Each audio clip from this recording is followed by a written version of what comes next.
quando dicevamo che era possibile vincere con una coalizione progressista a Verona e tutti ci dicevano siete matti, non si può, il centro-sinistra è diviso,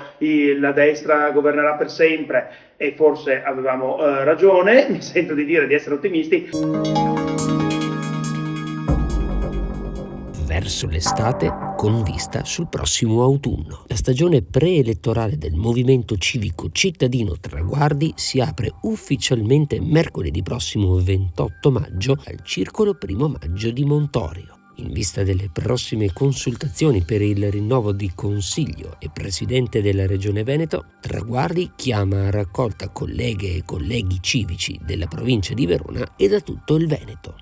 Per fare squadra e soprattutto per ragionare di progettualità e idee innovative in vista delle elezioni regionali di questo prossimo autunno. Lo facciamo perché ci sentiamo la responsabilità di farlo non solo da Verona, che è stato un modello importante e virtuoso di un centro-sinistra unito a trazione civica, ma crediamo anche sia importante dare voce alle tante realtà come la nostra che hanno qualcosa da dare non solo in termini di progettualità ma anche in termini di metodo, un metodo partecipativo che coinvolge trasversalmente le generazioni, e crediamo in particolare che la nostra abbia bisogno di trovare spazio al di là dei simboli, al di là delle candidature, e metterci a disposizione per questa sfida elettorale. Una sfida impossibile, quella delle regionali? No, pensavamo che anche Verona fosse una sfida impossibile, per fortuna siamo riusciti qui in città a vincere le elezioni del 2022,